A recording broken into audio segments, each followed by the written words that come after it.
Agora, o tema de hoje nós divulgamos como Big Data e Fast Data e como o governo pode se aproveitar das tecnologias e desse trabalho com informação para tomar de decisão, para tomar decisões melhores e assim. Então, nós trouxemos 4 convidados em 2 apresentações e a primeira será feita pelo Juliano. O Juliano é cientista de computação, com mais de 20 anos de experiência na aplicação de tecnologia em problemas complexos. Atualmente, ele é vice-presidente de tecnologia da CUNUMI. E junto com o João Paulo é pesquisador cultural, é sócio fundador da Box 1824, que é um excelente serviço. João, cadê o João? Está aqui.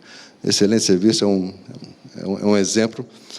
E da CUNUMI, o Laboratório de Inteligência Artificial focado em design estratégico e deep learning. Vamos assistir à palestra do Juliano e do João Paulo sobre inteligência artificial aplicada à gestão pública. Por favor, subam ao palco, recebam ele com uma salva de palmas, por favor. Bom dia, pessoal. Bom, eu sou João Cavalcante, eu sou Head de Pesquisa de Comportamento na CUNUMI, que é um laboratório de inteligência artificial. E o Juliano, que está aqui com a gente, é o nosso vice-presidente de Tecnologia e Engenharia. E, apesar do nome da palestra ser Inteligência Artificial aplicada à gestão pública, a gente vai convidar vocês hoje para uma jornada um pouco mais ampla do que essa. Tá? A gente quer trazer um pouco, compartilhar um pouco do nosso conhecimento com vocês, a fim de que vocês possam trazer isso para a vida de vocês, para as gestões das quais vocês são responsáveis. Então, eu vou convidar vocês para essa jornada e, aos pouquinhos, a gente vai aterrissando e espero que isso faça com que vocês tenham um pouco mais de compreensão sobre o futuro. Esse é o nosso objetivo aqui, de ajudar vocês a terem um pouco mais de calma e tranquilidade com todas essas transformações e mudanças que estão acontecendo, em relação ao presente e em relação ao nosso futuro. Então, para a gente falar um pouco de futuro, eu vou dar um salto para o passado. E aí eu queria que vocês se fixassem um pouco nessa imagem. Semana passada eu tive com o Kevin Surrace. Ele fez uma apresentação onde ele começou com essa imagem. E eu achei fantástico, eu queria trazer isso para vocês. Isso é um quadro da era renascentista, ou da época do Renascimento, mais especificamente em 1623, que foi o apogeu do Renascimento. E mais interessante do que a beleza desse quadro, eu acho que é o motivo do quadro. Ele se chama O Concerto, é um grupo de pessoas ensaiando para um concerto que eles vão fazer, um grupo de poetas, compositores da época, e isso mostra muito do modus vivendi daquele pessoal, naquela época, naquele momento da humanidade, que para nós, de alguma maneira, foi tão raro. Um momento da humanidade onde o humano, as pessoas, se dedicavam à arte, a fazer, descobrir, a produzir beleza, estética, música e conhecer o ser humano através da arte. A gente pode dizer, numa equação simples, que em 1623, tempo era igual a arte. Esse período não durou muito tempo. A humanidade voltou a se estabelecer com as revoluções que se procederam, a Revolução Burguesa, que acabou na Revolução Industrial, e aí a gente chegou numa equação, que é a equação que nos determina.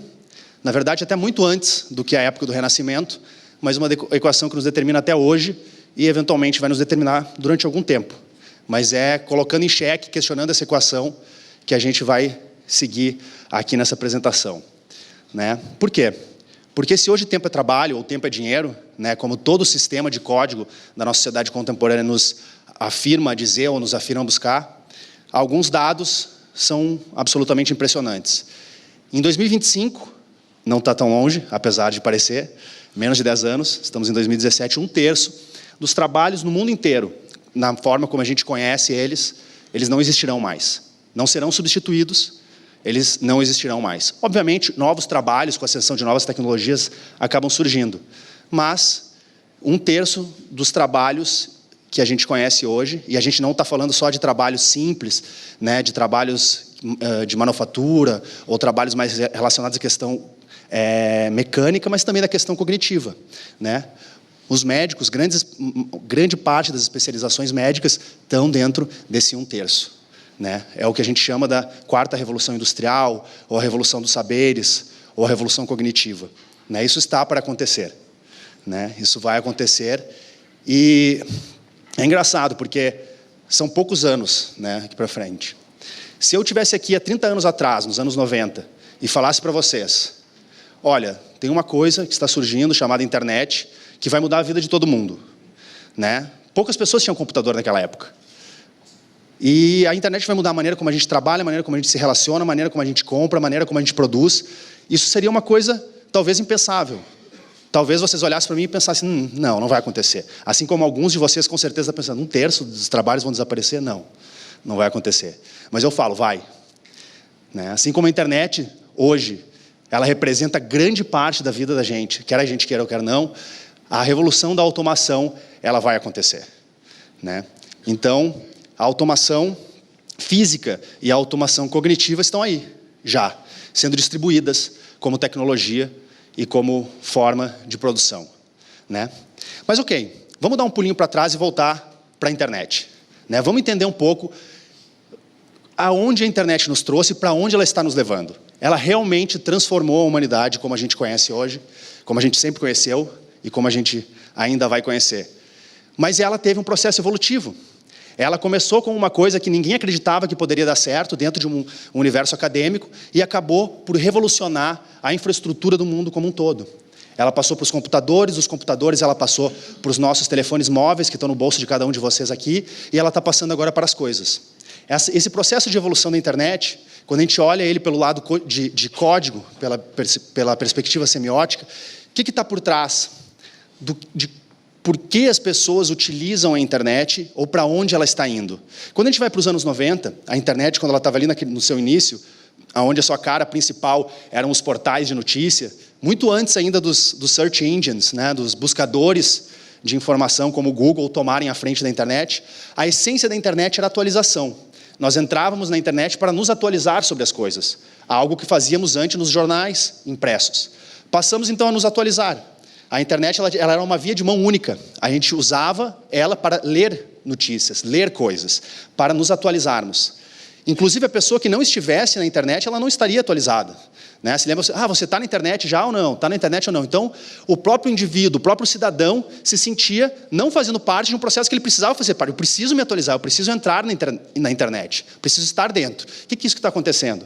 Então, eu preciso estar lá, preciso me atualizar. Então, a essência da internet nos anos 90, e quando ela começou a se desdobrar no início dos anos 2000, era a atualização. E o grande nome que surgiu dessa época da atualização foi o Google, porque ele começou a se tornar o índice da internet. Né? Eu queria me atualizar sobre algum assunto, então eu passei a buscar, e os search engines começaram a tomar o formato, né? Então portais e buscadores, né? Começaram a se tornar a grande referência. Quando a gente começa a entrar nos anos 2000, começa a acontecer uma pequena revolução, começa a surgir um bicho que a gente chama hoje de redes sociais, mas naquela época a gente não tinha nem nome para isso. Né? É uma época onde a internet começa a se tornar uma via de mão dupla. Você recebe informações, mas você também escreve. Você dá a sua opinião, você começa a participar. O código da internet evolui, então, de atualização para participação. Mas vejam bem, a gente não deixa de entrar na internet para nos atualizarmos. A gente continua utilizando a internet para ler notícias, saber o que está acontecendo no mundo, de fato, consumir conteúdo de entretenimento para nos atualizarmos, mas também queremos participar, queremos, então, dar a nossa contribuição, nossos 5 centavos, para a rede mundial de pessoas, para a rede mundial de produção de conteúdo. E, cada vez mais, a nossa capacidade e a nossa, inclusive, nosso valor social começa a ser julgado pela nossa capacidade de produção. Se você não produz conteúdo ou um conteúdo de qualidade, você começa a ser visto como uma pessoa um pouco esquisita. Isso não acontece tanto na nossa geração aqui, mas nas gerações mais jovens, isso acontece de uma maneira muito abrupta. Isso mostra que as pessoas estão avançando para um processo de produção, de participação. Né? A gente está vendo isso acontecer. Então, a internet se torna uma via de mão dupla, nascem os blogs, as redes sociais nascem, e aí emerge o Paramount do nosso tempo, que é o Facebook. Ok? Então, a gente passa adentro os anos 2010 e avança-se o código da internet. A internet vai para os nossos bolsos e se torna o celular. Com a revolução do iPhone, que foi lançado em 2007, né, fazendo 10 anos agora, a gente entra na era da ação. Então, a internet ela passa a ser um ato, uma ação. Tanto que o grande código, né, de utilização não são mais essencialmente as redes sociais. Elas são muito importantes, mas são agora os aplicativos. Você aperta no aplicativo para conhecer uma pessoa, você aperta no aplicativo para reservar uma mesa, você aperta no aplicativo para chamar um carro, você aperta no aplicativo para fazer uma denúncia, você aperta um aplicativo para fazer uma ação no mundo. Essa ação começa a se desenrolar em um processo, e aí você age no mundo. Você não está só participando, mas você está agindo. Isso também, por incrível que pareça, nos justifica e justifica todo o processo, inclusive das manifestações que passaram a acontecer no Brasil em 2013 e em vários lugares do mundo, porque as pessoas percebam, como uma massa coletiva, elas já não basta-se mais estar junto, participando do lugar. No momento que eu estou numa festa e estou conhecendo as pessoas, depois da festa, depois que eu conheço todos, eu quero agir com elas, eu quero sair e fazer outras coisas, eu quero conhecer as pessoas, eu quero mudar o mundo. E aí, a gente tem todo esse processo de novos players que começam a surgir. E um dos grandes exemplos, né, desses players de ação, né, são vários. Airbnb, Uber é um deles, né, onde você tem uma plataforma onde você ajuda as pessoas a agirem no mundo, a viajarem, a se transportarem, a fazerem coisas acontecer no mundo. E a partir daí, a gente começa a avançar para o código do futuro. E esse código do futuro diz respeito ao entendimento de que a participação não basta, de que a ação por si só não basta. A gente precisa de ação com propósito. A gente precisa dar sentido à nossa ação. E toda ação que tem um sentido, ela por si só tem a capacidade de transformação. Né? Então a gente começa a entrar na era da transformação, aonde eu utilizo a rede, utilizo as novas tecnologias para transformar o meu ambiente. E aí, meus amigos, se vocês acham que as coisas estão aceleradas agora, eu só falo para vocês, esperem daqui a 2, 3 anos, ou nem esperem. Vão para as ruas, analisem o que está acontecendo, e vocês vão começar a perceber essa transformação abrupta acontecendo em vários níveis. Vários e vários níveis. Isso está acontecendo e sendo sedimentado pela tecnologia. Então, o código que antes era ação, passa a ser mudança. Né? Eu quero mudar as coisas, eu quero transformar as coisas. E aí, o grande player dessa época, assim como foi o Facebook, na era anterior, o Google, na era ainda anterior, e ainda são Paramounts, players importantes, o grande player dessa época ainda não nasceu. Ele está para nascer. Mas nós temos a dica de que a tecnologia que vai fazer com que essa revolução da transformação aconteça nós temos a dica de que essa tecnologia é a inteligência artificial. A inteligência artificial é uma tecnologia absolutamente importante que começou a se desdobrar no mundo, né, e que vai nos ajudar a evoluir nessa camada do mundo digital. Da onde nós saímos simplesmente de um ambiente de leitura, passamos para um ambiente de escrita, de um ambiente de escrita passamos para um ambiente de ação, e agora de um ambiente de ação a gente está passando por um ambiente de transformação, aonde o mundo inteiro vai ser transformado. O carro já não vai ser mais o carro, vai ser o carro transformado. A nossa casa não vai ser mais a nossa casa, vai ser a nossa casa transformada. As nossas relações não vão ser mais as nossas relações, vão ser nossas relações transformadas. O governo não vai ser mais o governo, vai ser o governo transformado. Mas o que é essa transformação? Bom, essa transformação ela é complexíssima. Ela não tem como alguém colocar ela em 1 ou 2 ou 3 palavras. Ela acontece concomitantemente, justamente por isso ela é uma revolução e uma transformação sistêmica, onde o sistema como um todo, integrado pela internet, passa então a se transformar e a gente adentrando então aquilo que a gente começa a chamar de Transformation Economy, a economia da transformação.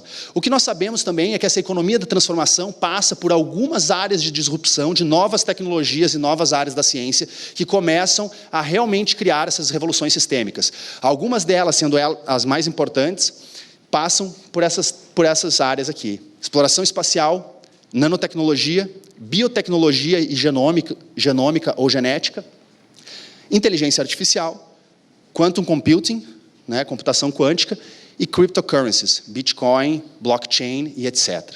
Isso é o mapa da transformação sistêmica que a gente está passando agora.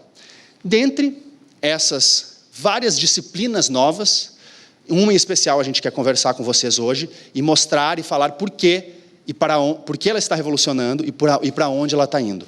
E ela é absolutamente importante porque ela perpassa, influencia e faz com que as outras revoluções nas outras áreas aconteçam de forma mais rápida. E daí, para dar um pouquinho de visão para vocês aonde nós estamos na inteligência artificial e por que ela se tornou algo tão importante nesses últimos anos, eu vou pedir para o Juliano falar um pouquinho para vocês de alguns drivers que fizeram com que isso acontecesse. Obrigado, João. Bom, quando a gente ouve falar de inteligência artificial, né, quando eu era criança, a gente imaginava sempre que o futuro, né, ia ter robôs que fossem, né, fazer tudo. E quando eu imaginava o que seria, sei lá, 2010, a gente sempre imaginava duas coisas, né, carros voadores e robôs inteligentes. Eu acho que carros voadores a gente vai ter que viver sem eles por mais um tempo, mas a era dos robôs inteligentes está aqui. Eles não se parecem com o que a gente imaginava que eles seriam, mas eles existem e vão estar cada vez mais presentes na nossa sociedade. Para a gente entender um pouco como que isso acontece, como é que isso surgiu, eu vou dar, né, um passo aqui para trás e falar um pouco sobre quais foram os fatores, né, por que agora a gente está ouvindo tanto falar em inteligência artificial na mídia, né? Por que há 5 anos atrás a gente praticamente não ouvia falar isso e agora todo dia aparece um artigo novo, uma reportagem nova sobre aí, né? Tem uma conjunção de fatores acontecendo, né? O primeiro fator que nós temos agora, e quando eu falo agora é na nossa década, né, é uma quantidade imensa de dados. E quando a gente fala em imensa, é algo que é difícil da gente entender cognitivamente o que significa a quantidade de dados que nós estamos produzindo. Só para ter uma ideia, tá? Esse quote é de 2015. Né? Em 2015, né, mais dados haviam sido gerados nos últimos 2 anos do que em toda a história da humanidade até então.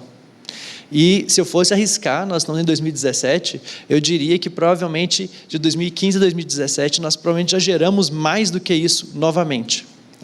Então, essa grande quantidade de dados que foi potencializado na hora que a gente começou a conectar os nossos sistemas através da internet, ela é absolutamente impossível para a gente entender cognitivamente. Não existe mais nenhuma pessoa que consiga analisar isso. Mas essa quantidade de dados, ela torna possível utilizar sistemas que aprendem, né? Ao longo das últimas décadas, a gente teve uma evolução muito grande na área de inteligência de sistemas que são capazes de aprender com dados. Só que, e se você não tiver dados, esses sistemas não conseguem aprender muita coisa. E agora nós temos volumes de dados suficientes em qualquer organização para que esses sistemas realmente comecem a aprender e comecem a desempenhar papéis importantes. Então, sob qualquer ponto de vista que a gente pegar, né, o tamanho desse universo digital, esse crescimento, ele é exponencial e ele está crescendo numa velocidade muito, muito rápida. Isso é uma das coisas, é o primeiro driver, né, o primeiro fator que torna possível hoje a gente falar de AI. Então, só para a gente ter uma ideia, né? Em 2016, o que acontece durante 1 minuto? Né? Em 1 minuto, a gente tem coisas acontecendo do tipo 1.389 corridas de Uber, né? Ou 69.444 horas de conteúdo sendo assistido no Netflix. E a mesma coisa no YouTube, a mesma coisa em qualquer plataforma. Só para citar as grandes plataformas, mas se você pegar dentro de uma organização, dentro do governo, dentro das empresas, está sendo gerado uma quantidade maciça de dados o tempo todo. Esses dados por si só, né, a gente não consegue analisar. Então, assim, é algo que na década de 90 a gente tinha lá o BI. O BI era a ferramenta que ia nos ajudar a entender os dados, né? E o BI, quando você coloca ele em contato com essa quantidade de dados, ele quebra, ele não funciona, porque ele depende da nossa capacidade cognitiva de entender os dados. Para entender e usar essa quantidade de dados, a gente precisa de outras ferramentas. E essas ferramentas, elas vêm sendo pesquisadas já há décadas, né? O nome que a gente tem para isso na academia chama-se aprendizado de máquina. Aprendizado de máquina é simplesmente o seguinte: tradicionalmente você tem na ciência da computação, quando você quer criar um sistema, você precisa escrever esse sistema de acordo com regras muito, muito precisas, né? Se eu quero escrever um programa para fazer uma folha de pagamento, eu preciso codificar nele todas as regras uma por uma, de uma folha, da legislação e de como funciona a folha de pagamento.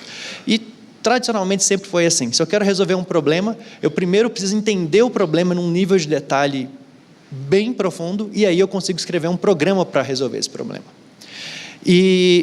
Só que isso é um problema para nós, né, da ciência da computação, porque tem uma grande quantidade de coisas que a gente não sabe como fazer, né? Quando você pergunta, por exemplo, como é que a gente reconhece fala?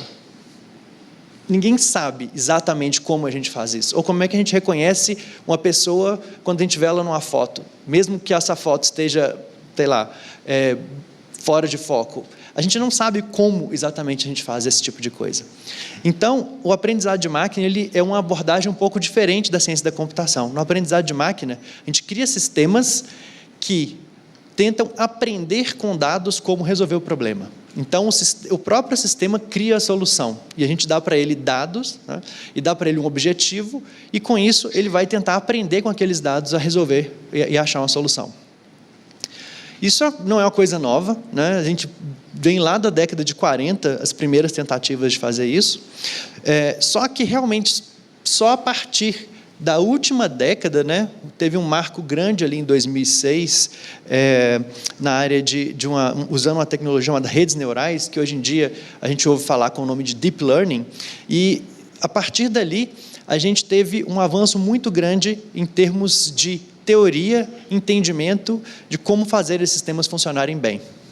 Um dos motivos pelos quais a gente não conseguia fazer isso lá na década de 80, na década de 70, era simplesmente porque a gente não tinha duas coisas. Uma delas é a quantidade de dados que eu falei, e a outra eu vou falar daqui a pouco, que é o poder de processamento que a gente tem hoje.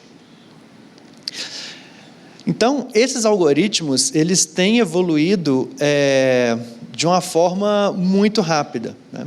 Então, por exemplo, né, a quantidade de papers, né, de research papers que são publicados por ano na área de AI, ela tem aumentado consideravelmente, né? De 2012 para cá, que é onde a gente tem esses dados, a gente pode ver que tem uma tendência muito clara da indústria e da academia de pesquisar e melhorar esses sistemas. Então, a gente tem uma melhora não só pela quantidade de dados, pelo poder de processamento que a gente tem hoje, mas também uma melhora pelo fato de que a gente está investindo cada vez mais na criação e na melhoria desse tipo de sistema.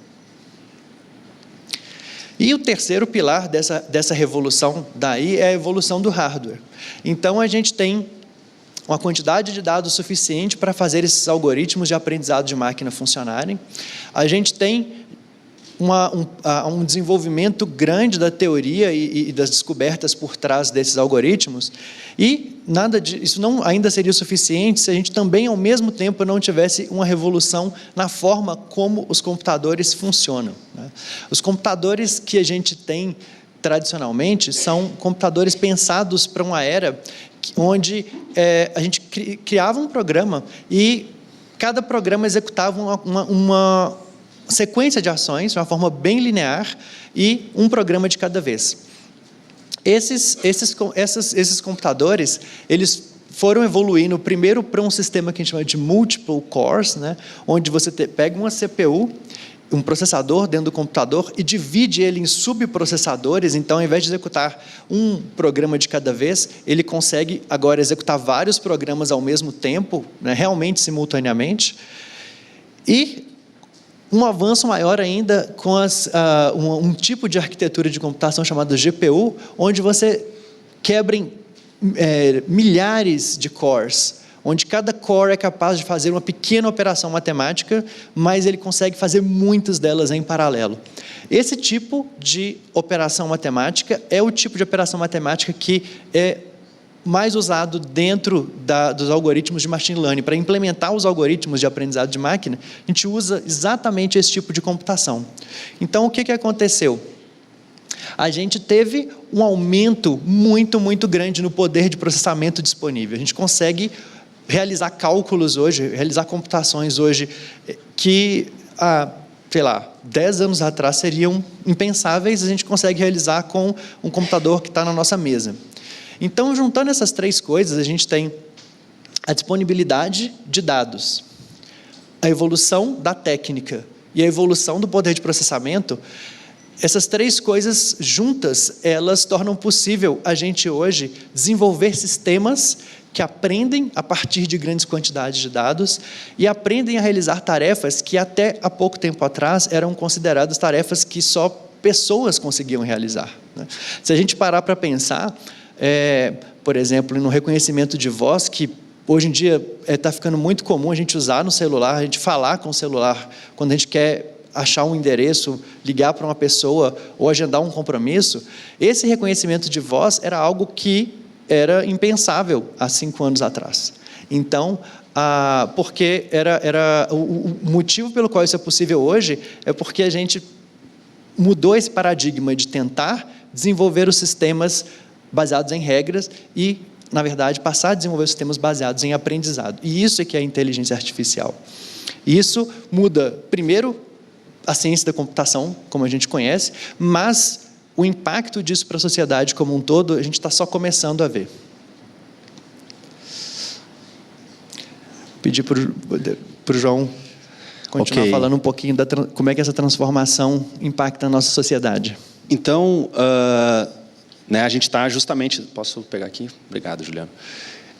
A gente está justamente num momento onde existiu essa convergência, né? No momento que a gente tem uma quantidade exponencial de dados à disposição, uma quantidade de processamento disponível para processar esses dados e uma evolução tão importante dentro do universo acadêmico, na evolução na área de algoritmos e de papers relacionados a algoritmos, principalmente no que tange a questão do deep learning, né, que é o processamento por redes neurais, e algumas outras áreas do machine learning também, a gente começa a realmente ter um novo tipo de computação, um novo paradigma de computação, onde a gente passa não só a programar o computador, que é o paradigma que construiu a computação, que nos trouxe para o lugar onde a gente está hoje, dessa revolução digital, mas aonde o computador passa a ser treinado, ele passa a aprender por ele mesmo. Então, as consequências disso são tão vastas e tão grandes em tantos universos diferentes, que dentro da área de estudos futuros e tendências da CUNUMI, né, a gente desenvolveu uma área para isso, justamente para poder mapear o que está acontecendo hoje no mundo, dentro da expansão e da transformação que só a inteligência artificial, né, de todas aquelas disciplinas que a gente falou, só a inteligência artificial vai aplicar no mundo nos próximos anos. E eu queria compartilhar isso um pouco com vocês, só para a gente olhar um pouco para frente, olhar para o presente e começar a entender um pouco mais das áreas onde isso impacta. Até para a gente começar a ter ideias, ver como é que a gente pode usar isso dentro do nosso universo, porque todo tipo de utilização da inteligência artificial, né, ele é relativamente experimental ainda. Né? Então, se a gente começar a desenvolver algo aqui com o governo de São Paulo, por exemplo, isso vai estar sendo uma pesquisa de ponta que está sendo feita aqui, com alguns pares no mundo, mas não existe um histórico de como isso é feito. Né? E a gente está dentro desse universo trabalhando laboratorialmente, né? Com a perspectiva de experimento. Mas então, só compartilhando um pouco com vocês, tá? Ampliando um pouco a nossa visão mais uma vez, para depois a gente focar ela, a gente percebe que existem praticamente 4 macro grandes movimentos, né, onde a inteligência artificial começa a transformar a maneira como a gente se relaciona com tecnologia e com todas as coisas. Né? De um lado, a gente tem, né, essa macro tendência chamada New Oracles, aonde começa que é a busca daquilo que a gente chama de General Purpose AI, que é a inteligência artificial de propósito genérico. A inteligência artificial, se alguém gosta de Isaac Asimov, seria um multivac, né? Aquele robô que a humanidade quer construir, que tem a consciência de tudo que está acontecendo. Não sei se a gente vai chegar lá um dia, mas existem algumas pessoas tentando chegar lá, né? E estão levando o negócio a sério. Tá? Mas, sendo mais humilde, né? Entendendo só isso como uma macro tendência, como uma visão de onde a gente quer chegar, existe uma tendência aí dentro, existem várias tendências dentro desse universo, mas eu vou apresentar uma de cada quadrante para vocês entenderem. Né? Uma tendência que é muito próxima de vocês é o que a gente chama de personal assistants. Né? Quem de vocês já conversou com a Siri ou com o Google Assistant? Levanta a mão só para eu... Né, quem de vocês já conversou com um bando de louco aí que fica falando com o celular sozinho, né? Mas é isso, a gente está indo para essa relação mesmo, né? Para uma relação meio maluca assim, entre homem e máquina. Já está acontecendo, né? Nessa semana agora, a Samsung anunciou o Bixby, né? Um nome esquisito, mas enfim, simpático talvez para alguns, que é o assistente conversacional deles, né? Que eles fizeram de uma interação do Vive, que era um assistente conversacional dos mais evoluídos, né? Dos caras que trabalharam no projeto da Siri. Então vejam bem que nesse mundo, né, de quem está explorando inteligência artificial, existe uma certa restrição. Os principais pesquisadores do mundo estão em Google, Facebook, etc. É uma mão de obra ainda escassa no mundo, né?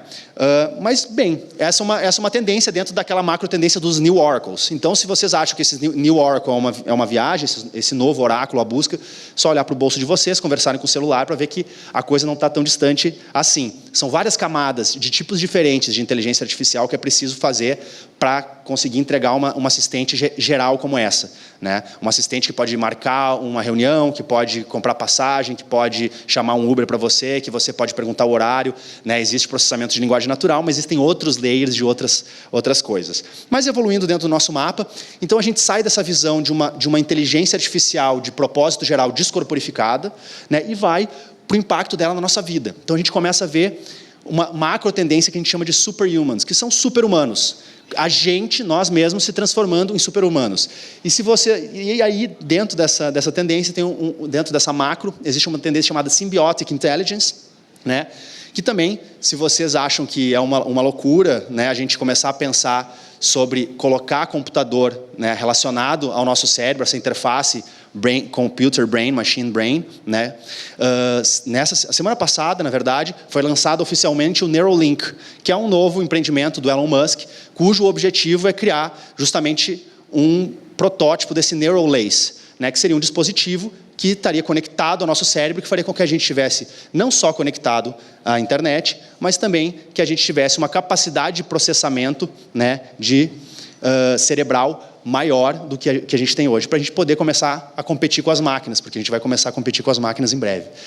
E se vocês acham que isso é maluco ainda, tem uma empresa chamada Think, nos Estados Unidos, que é desse exemplo que está aí na tela, onde ela está desenvolvendo dispositivos que trabalham com com manipulação de ondas cerebrais. Então, esses dispositivos, eles podem ser comprados, adquiridos pela internet, vocês podem fazer isso depois do Innova Day aqui.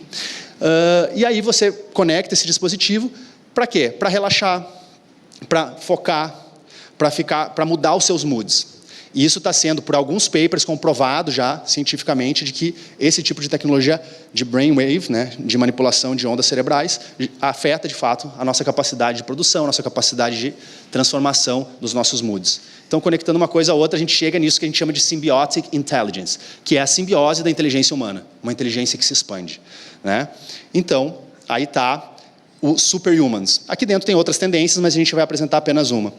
Quando a gente começa a descer, né, da questão da inteligência artificial acoplada ao nosso corpo, a gente começa aí a inteligência artificial acoplada aos objetos que estão em torno da gente, né? A inteligência artificial não corporificada em nós mesmos, mas corporificada nos objetos. E aí, o caso, a tendência mais expressiva, obviamente, é o self-driving cars, que também é uma realidade, né? A frota do Uber em Pittsburgh já está rodando, com algumas questões jurídicas acontecendo, porque isso começa a mudar sistematicamente tudo, né? Imagina só você, se a gente vai começar a implementar carros que dirigem sozinho em São Paulo, o nível de dificuldade, né, burocrática, jurídica, ética, é uma discussão enorme. Mas isso vai acontecer. E vocês podem ser os promotores dessa transformação. Vejam bem, transformação.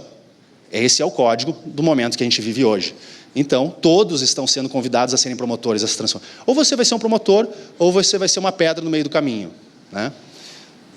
Citando Drummond. E agora, só a gente avançando, então, para aquilo que a gente chama de Smart Superstructures, onde a inteligência sai da dimensão do objeto e começa a ir para a dimensão da infraestrutura. O que nos interessa muito, porque aqui falamos de cidades, né? Falamos de aglomerados humanos, de pessoas interagindo, de grandes volumes de dados, de relações e etc. Quando a gente vai para a questão do Smart Superstructures, é as infraestruturas se tornando, né, inteligentes. E aí, um caso básico é a automação industrial, onde a Amazon, eventualmente, tem um exemplo muito bacana dentro do universo de storage deles, que o universo de storage deles é 85% feito por robôs, né? Desde do arquivamento dos objetos até a montagem da cesta, né, quando você faz a compra. Infelizmente, por questões de direito autoral, a gente não pode mostrar o vídeo, que é muito simpático, mas eu estimulo vocês a darem uma olhada dentro do universo de storage da Amazon para ver como é que esses robozinhos fazem para pegar os nossos livros, os nossos objetos que a gente compra. Isso faz com que aconteça o quê? Um movimento muito relevante, porque cada vez mais esse processo de automação ele vai acontecer na indústria, fazendo com que o processo de offshore, ou seja, mandar a produção para a China, comece a voltar. A gente começa a ter um processo de onshore. Então, a própria Apple já anunciou que a fábrica dela que produz iPhone na China vai ser feita nos Estados Unidos. Porém, veja bem, não vai trazer empregos para os americanos, porque vai ser feito por máquinas. Ok? Isso diminui custo, eles podem trabalhar overnight. A diminuição de custo é a grande justificativa para que isso, que mostra que isso vai acontecer de fato. Isso vai mudar toda a questão geopolítica do mundo nos próximos 10 e 20 anos. Tá? Só essa questão dos robot factories, que já está aí há um tempo, mas que vai avançar para questões de minúcia menor. Né? Montar um telefone, ele precisaria ainda de psicomotricidade fina humana. Daqui a pouco já não precisa mais, agora já não precisa mais. E por aí vai.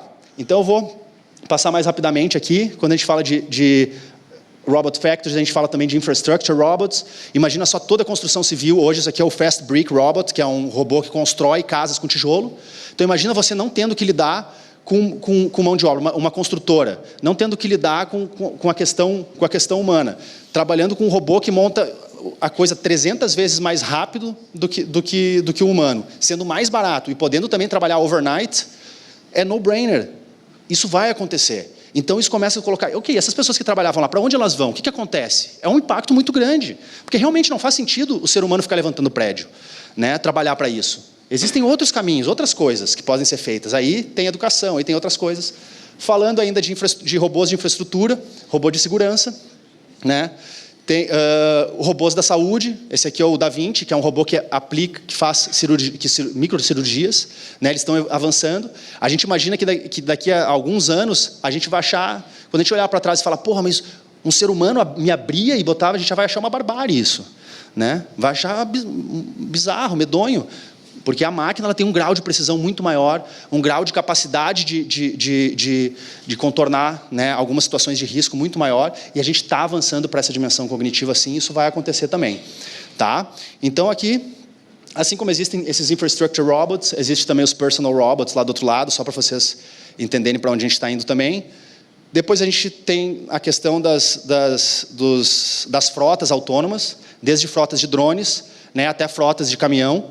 A disrupção mais abrupta vai acontecer na dimensão logística, não vai ser carros que vão nos levar, mas vão ser caminhões que vão levar mercadorias, aproveitando o sistema viário do mundo como um todo. Isso já está acontecendo nos Estados Unidos. A Otto, que é uma subsidiária da Uber, já está fazendo isso em larga escala. E também outras coisas muito interessantes, como drones que substituem ambulâncias, por exemplo. Isso já está acontecendo em fase de teste na Holanda. Né? Então, assim, você consegue aumentar muito a perspectiva de uma pessoa que tem um infarto poder sobreviver, porque ao invés de 10 minutos que você espera lá na Holanda para que a ambulância chegue, lá na Holanda, você espera então 1 minuto para que esse drone chegue. Ok, eu teria mais alguns casos para passar para vocês, mas o nosso tempo está corrido. Eu acho que aqui também é predictive security, né? Você poder prever crimes, uma coisa meio Minority Report. Isso também já está acontecendo em várias instâncias, tá? Depois podemos conversar sobre isso. Mas o fato é que todas essas coisas estão absolutamente intrincadas e relacionadas ao futuro das cidades, né? De todas as cidades. E as cidades, é sempre bom pensar nisso, não são prédios, elas são pessoas, né? E a gente vê essa perspectiva de cada vez mais pessoas vindo para as cidades. E as pessoas, elas buscam o quê? Elas buscam felicidade, né? Quando elas vêm para a cidade. E, no entanto, muitas vezes ela encontra um bloqueio para essa felicidade. Muitas cidades do mundo não é o lugar para você buscar a felicidade dentro dessa cidade, mas dentro da cidade. Enquanto, na verdade, a vocação básica de uma cidade seria ser um hub possibilitador dessa felicidade, né? E aí a gente acredita com força de que a inteligência artificial está do nosso lado para nos ajudar a fazer com que as cidades cumpram a sua vocação de serem hubs conectores para a felicidade. E aí a gente vai apresentar muito rapidamente também um caso, né, que a gente tem dentro da CUNUMI, onde a gente tratou esse tema da felicidade com uma prefeitura lá na Holanda, e o Juliano vai falar um pouco para vocês sobre como a gente fez isso, tá? Para a gente encerrar aqui a nossa conversa. Ok. Bom, falando sobre felicidade, né? Nós chamamos esse essa plataforma de VDB, porque não falando holandês, a gente não consegue pronunciar corretamente o nome da plataforma. Essa plataforma ela é uma plataforma utilizada por várias cidades na Holanda para que os cidadãos interajam com as prefeituras. Nela, o cidadão pode fazer reclamações, fazer sugestões, solicitar que a prefeitura tome determinadas atitudes. E eles, como todo mundo, vêm coletando dados ao longo aí de algum tempo, uma grande quantidade de dados sobre o que as pessoas reclamam, né, ou pedem, né, e principalmente quando o pedido dela é resolvido, né, seja realmente resolvido ou então a prefeitura responde de alguma forma, como, né, infelizmente a gente não pode seguir a sua sugestão, como a pessoa reage? A pessoa pode responder a isso dando uma nota. E a pergunta que eles colocaram para a gente foi o seguinte: é possível a gente priorizar, né, o gestor que está por trás ali dessa plataforma, priorizar o que ele vai atender de forma a maximizar a felicidade das pessoas, ou seja, maximizar o feedback que as pessoas vão dar? Essa pergunta ela é interessante porque eles recebem muito mais sugestões e reclamações do que eles são capazes de lidar. Como eu falei no começo, a quantidade de dados que a gente produz hoje, ela é difícil para um ser humano processar. Então, eles falaram, olha, se a gente tivesse uma maneira de priorizar isso, seria muito legal, a gente poderia melhorar ainda mais o serviço, mas a gente não sabe como fazer. Então, a Kunumi se dispôs a criar um modelo preditivo, que nada mais é que um sistema que vai olhar para o histórico do que as pessoas pediram e vai olhar para os feedbacks que foram dados, para as soluções que foram dadas e aprender o que maximiza, né, a felicidade das pessoas. É um tipo de problema que, para a nossa realidade, é um pouco longe da nossa realidade, mas que é algo que a gente devia pensar, que o governo devia estar realmente sempre pensando em maximizar a nossa felicidade.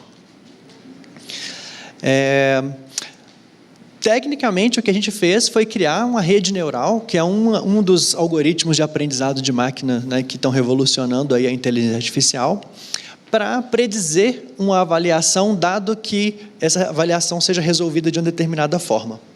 E uma vez que você tem essa predição, e você tem uma grande quantidade de solicitações, você pode simplesmente ordenar essas solicitações e atender primeiro, ou mais prioritariamente, as que vão gerar mais felicidade. O resultado que a gente teve foi muito bom, assim, a gente teve a gente mede esse resultado comparando como o nosso sistema seria, o que seria uma ordenação ótima, né, como se fosse um oráculo que soubesse exatamente como fazer essa ordenação, a ordenação que nosso sistema obtém, e uma ordenação ao acaso, que é mais ou menos como as solicitações estavam sendo atendidas anteriormente, né. Então, o nosso sistema ele atingiu uma marca de 32% desse oráculo, ou seja, ele não é exatamente perfeito, né, comparado com o ideal, né, mas ele é muito melhor do que o que era feito antes. Então, ele torna todo o sistema muito mais eficiente e garante que as solicitações que são atendidas sejam as solicitações que vão gerar mais felicidade. Mas o ponto que eu queria terminar esse caso aqui, que eu acho muito interessante, para vocês entenderem um pouco o que significa quando eu falo que tem uma revolução acontecendo na ciência da computação, é o seguinte: o que o nosso sistema enxerga é mais ou menos isso aqui é uma reclamação de um cidadão, né? E quando a gente começou esse trabalho, ninguém na Kunumi falava holandês. E hoje, ninguém na Kunumi fala holandês, a gente não sabe a língua.